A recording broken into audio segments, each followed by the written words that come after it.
Hello, എല്ലാവർക്കും നമസ്കാരം. ഞങ്ങളുടെ ഒരു പുതിയ വീഡിയോയിലേക്ക് എല്ലാവർക്കും സ്വാഗതം.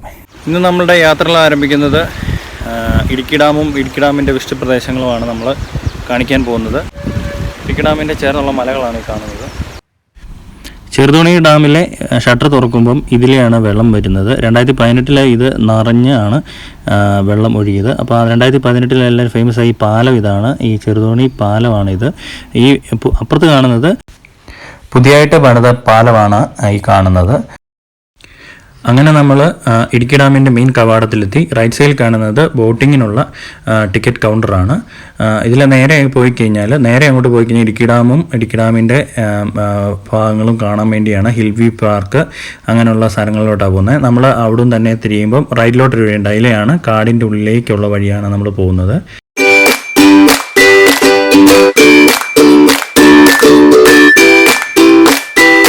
ഇവിടെ നിന്നാണ് ബോട്ട് സ്റ്റാർട്ട് ചെയ്യുന്നത്.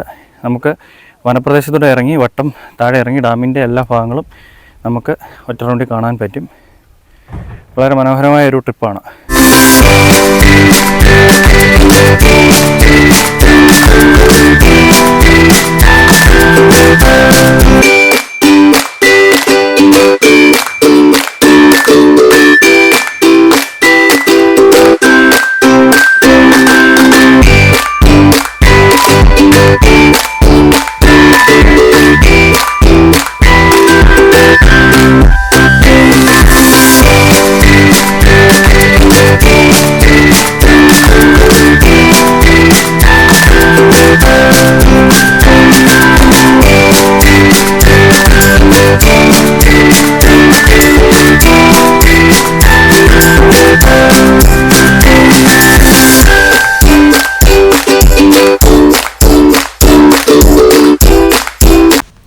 അങ്ങനെ ഞങ്ങളുടെ ബോട്ട് യാത്ര തുടങ്ങി.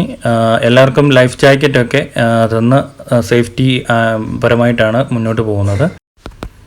ഇന്ന് നമുക്ക് ബോട്ടിങ്ങിലൂടെ ചെറുതോണി അണക്കെട്ടും ഇടുക്കി അണക്കെട്ടും നമുക്ക് കാണാനായിട്ട് സാധിക്കും. ബോട്ടിൻ്റെ കപ്പാസിറ്റി 20 പേർക്കുള്ള കപ്പാസിറ്റിയാണ് ഉള്ളത്. അതിൽ 18 പാസഞ്ചേഴ്സും 2 പേര് ബോട്ടിൻ്റെ ജീവനക്കാരുമാണ് ഉള്ളത്. ബോട്ടിങ്ങിൻ്റെ ചാർജ് വലിയവർക്ക് 145 രൂപയും പിള്ളേർക്ക് 85 രൂപയാണ് ഉള്ളത്. അരമണിക്കൂർ ദൈർഘ്യമുള്ള യാത്രയാണ് ഈ ബോട്ട് ഉള്ളത്. കൂടാതെ രാവിലെ 9 മുതൽ വൈകിട്ട് 5 മണി വരെയാണ് ബോട്ടിങ്ങിൻ്റെ ടൈമിംഗ് ഉള്ളത്. സൈഡിൽ മീൻ പിടിക്കുന്നത് കാണാൻ പറ്റുന്നുണ്ട്. അത് നമുക്ക് പുറത്തുനിന്ന് വന്ന ആർക്കും അതിൽ മീൻ പിടിക്കാനൊന്നും പറ്റത്തില്ല. ഇവിടെ ഗവൺമെൻറ് അലോ ചെയ്തിരിക്കുന്നത് അവിടെ വനത്തിനുള്ളിൽ താമസിക്കുന്നവർക്കേ ഇത് മീൻ പിടിക്കാനായിട്ടുള്ള ഓപ്ഷൻസ് ഉള്ളൂ. അതുപോലെ തന്നെ എക്കോ ടൂറിസം പ്രൊജക്റ്റാണിത്. അതിൻ്റെ വനം വന്യജീവി വകുപ്പിൻ്റെ ബോട്ടിങ്ങാണിത്. നമ്മുടെ ഫോണിലൂടെ എത്രത്തോളം ക്ലിയർ ആണെന്ന് എനിക്കറിയത്തില്ല. പക്ഷേ വെള്ളം നല്ല പച്ച കളറും നല്ല ക്ലീൻ ആൻഡ് നീറ്റായിട്ടാണ് ഈ ഭാഗത്ത് വെള്ളം കിടക്കുന്നത്. ഈ 2 സൈഡുകളിലും കാണപ്പെടുന്നത് ഇടുക്കി വന്യജീവി സങ്കേതമാണ്. 105 ചതുരശ്ര കിലോമീറ്ററാണ് ഇടുക്കി വന്യജീവി സങ്കേതം എന്ന് പറയുന്നത്. എന്നിരുന്നാലും ഇതിനു ചുറ്റും ജനവാസ മേഖലയാണ്. ഇടുക്കി വന്യജീവി സങ്കേതത്തിൻ്റെ പ്രത്യേകത മെയിനായിട്ട് പറയാനുള്ളത് ആനയാണ്. അതുപോലെ ഇപ്പോൾ കണക്കുകളിൽ കാണുന്നത് 100ഓളം ആനകൾ ഇവിടെ ഉള്ളതായിട്ട് കാണുന്നു. മെയിനായിട്ട് നമ്മൾ രാത്രി കാലങ്ങളിൽ തൊടുപുഴ റൂട്ടിൽ നിന്ന് നമ്മൾ ഇങ്ങോട്ട് ഇടുക്കി ചെറുതോണി ഭാഗത്തോട്ട് വരുമ്പം രാത്രി കാലങ്ങളിൽ ആനകളെയൊക്കെ കാണാനുണ്ട്. അതുപോലെ തന്നെ പെരിയാർ വന്യജീവി സങ്കേതമാണ് പിന്നെയുള്ള ഇവിടുത്തെ സങ്കേതം. അതിൻ്റെ പ്രത്യേകത എന്ന് വെച്ച് കഴിഞ്ഞാൽ അവിടെ മെയിനായിട്ട് കടുവയാണുള്ളത്. ഈ സൈഡുകളിൽ കാണുന്ന കാടുകളിൽ പല ഇനം പാമ്പുകളും അതുപോലെ തന്നെ ദേശാടന കിളികളും വന്യജീവികളും എല്ലാം ഈ കാടുകളിലുണ്ട്. വൈകുന്നേരങ്ങളിൽ നമ്മൾ ബോട്ട് യാത്ര നടത്തുകയാണെങ്കിൽ വന്യമൃഗങ്ങളെ കാണാനുള്ള സാധ്യത വളരെ കൂടുതലാണ്. ഇപ്പോൾ നമ്മൾ കാണുന്നത് ചെറുതോണി അണക്കെട്ടാണ്. അടിപൊളി രസം, അടിപൊളി. ആ മലയുടെ ഇടയിൽ കറക്റ്റ് അത്രയും ആ ഒരു ഡാം വെച്ചിരിക്കുന്നത് നമുക്ക് ക്യാമറയിൽ എത്രയും കിട്ടുമെന്ന് നമുക്കറിയത്തില്ല. എന്നാലും വളരെ മനോഹരമായ ഒരു വ്യൂ ആണ് നമുക്ക് കാണാൻ സാധിക്കുന്നത്. ഈ ചെറുതോണി അണക്കെട്ടിന് ഏകദേശം 472 അടി ഉയരമുണ്ട്. അതുപോലെ തന്നെ 140 മീറ്റർ നീളമാണ് ഉള്ളത്. പൊതുവേ ഇടുക്കി ഡാം തുറക്കുന്നു എന്നാണ് എല്ലാവരും പറയപ്പെടുന്നത്. പക്ഷേ ഇടുക്കി ഡാമിന് ഷട്ടറുകളൊന്നും തന്നെ ഇല്ല. ചെറുതോണി ഡാമിനാണ് ഷട്ടറുകൾ 5 എണ്ണം ഉണ്ട്. വെള്ളം നിറഞ്ഞു കഴിയുമ്പം ഈ 5 ഷട്ടറുകളാണ് ഉയർത്തുന്നത്.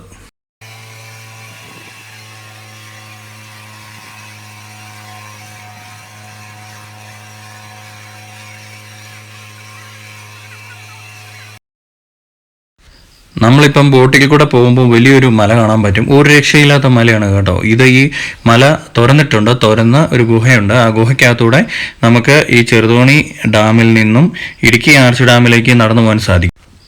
ഈ ഗുഹയുടെ പേരാണ് വൈശാലി ഗുഹ. വൈശാലി ഗുഹ എന്ന പേര് വരാൻ മെയിനായിട്ടുള്ള കാരണം വൈശാലി എന്ന സിനിമ ഇവിടെ ഷൂട്ട് ചെയ്തുകൊണ്ടാണ്. അതുപോലെ തന്നെ വേറെ ഇടുക്കി ഗോൾഡ് എന്ന് പറയുന്ന ഒരു സിനിമയുടെ ലും നമുക്ക് ഈ പറയുന്ന പോലെ ഇടുക്കിയുടെ വൃഷ്ടി പ്രദേശങ്ങളൊക്കെ കാണാനായിട്ട് സാധിക്കും. ചെറുതോണി ഡാം കഴിഞ്ഞിട്ട് ഇനി കാണിക്കാൻ പോകുന്നത് ഇടുക്കി ആർച്ച് ഡാമാണ്. ഇത് ഭയങ്കര വലിപ്പമാണ്. ഈ ഡാം കാണുമ്പോൾ തന്നെ നമുക്ക് നമ്മുടെ കണ്ണിന് കാണുമ്പോൾ തന്നെ അറിയാം ഭയങ്കര വലിപ്പമാണ്. ഏഷ്യയിലെ തന്നെ രണ്ടാമത്തെ ലാർജസ്റ്റ് ആയിട്ടുള്ള ആർച്ച് ഡാമാണ് ഇത്, ഇടുക്കി ഡാം. അതുപോലെ തന്നെ 555 അടി ഉയരമുണ്ട്. എന്ന് വെച്ചാൽ നമ്മുടെ ചെറുതോണി ഡാമിനേക്കാളും ഒരു ഇരട്ടിയും കൂടെ കൂടുതലാണ് ഇതിൻ്റെ സൈസ് വരുന്നത്. അതുപോലെ തന്നെ 670 മീറ്റർ നീളമുണ്ട്. അതിൻ്റെ അടിഭാഗത്ത് ഏകദേശം 19 മീറ്റർ നീളം മാത്രമേ ഉള്ളൂ. കാരണം അത് വി ഷേപ്പിലാണ് ഇരിക്കുന്നത്. അത് ഡബിൾ കെർവായിട്ടാണ് ഈ ഡാം കാണിക്കുന്നത്. ഇപ്പം നമ്മൾ ഈ കാണിക്കുന്ന ആർച്ച് ഡാമിൻ്റെ വെള്ളമുള്ള ഭാഗമാണ്. നമ്മൾ ചെറുതോണിയിൽ നിന്ന് കട്ടപ്പനയ്ക്ക് പോകുന്ന റോഡിൽ ആ വഴിയിൽ നമുക്ക് ഈ വി ഷേപ്പിലുള്ള വെള്ളമില്ലാത്ത അപ്പുറത്തെ സൈഡ് റോഡിൽ കൂടെ പോകുമ്പോൾ തന്നെ നമുക്ക് കാണാനായിട്ട് സാധിക്കും. ഇടുക്കി ആർച്ച് ഡാമിൻ്റെ വലത്ത് സൈഡിൽ കാണുന്ന ആ ഭീമാകാരമായിട്ടുള്ള ആ മലയാണ് കുറുവത്തി മല. ഇതിൻ്റെ ഐതിഹ്യം എന്ന് പറയുന്നത് കുറുവനും കുറുവത്തിയും എന്ന് പറയുന്നത് ഒരു ആദിവാസി സമൂഹത്തിൽപ്പെട്ട ഭാര്യയും ഭർത്താവുമാണ് എന്നാണ് ഇതിൻ്റെ മെയിനായിട്ടുള്ള ഐതിഹ്യം. ഇടുക്കി ഡാമിൻ്റെ ചരിത്രം നമുക്കൊന്ന് നോക്കിയാലോ. 1963 ഈ ഡാമുകളുടെ നിർമ്മാണം ആരംഭിക്കുന്നത്. 13 വർഷം കൊണ്ട് 1976 ഈ ഡാമുകളുടെ നിർമ്മാണം പൂർത്തിയാക്കിയത്. ഈ 2 ഡാമുകൾ കൂടാതെ ചെറുതോണിയിൽ നിന്നും വരുമ്പോൾ മറ്റൊരു ഡാം കാണാൻ സാധിക്കും. അതാണ് കുളമാവ് ഡാം. ഈ കുളമാവ് ഡാമിലേക്ക് ടൂറിസ്റ്റ് മേഖല അല്ലാത്തത് കൊണ്ട് ബോട്ട് അവിടേക്ക് പോകില്ല.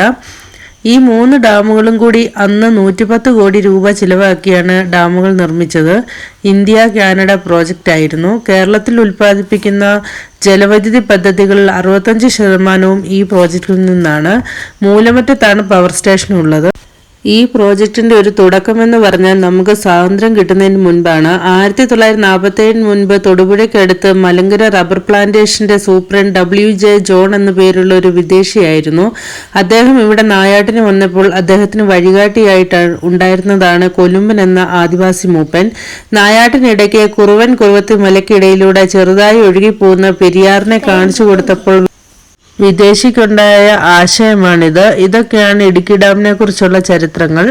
വളരെ വളരെ സന്തോഷം തോന്നുന്ന ഒരു അനുഭവമായിരുന്നു. അങ്ങനെ നമ്മുടെ ബോട്ട് യാത്ര കഴിഞ്ഞു. വളരെ മനോഹരമായ ഒരു ബോട്ട് യാത്രയായിരുന്നു. നമുക്ക് അത്യാവശ്യം ഒന്ന് ഇടുക്കി ഡാമിൻ്റെ 2 ഡാമും ഒന്ന് കാണാൻ പറ്റി. അത് നല്ലൊരു അനുഭവമായി. അങ്ങനെ ഇന്നത്തെ യാത്രകളൊക്കെ എല്ലാവർക്കും ഇഷ്ടപ്പെട്ടെന്ന് വിചാരിക്കുന്നു. പുതിയ സ്ഥലങ്ങളും അവിടുത്തെ വിശേഷങ്ങളുമായി എത്താമെന്നുള്ള പ്രതീക്ഷയോടെ നിർത്തുന്നു. Bye bye.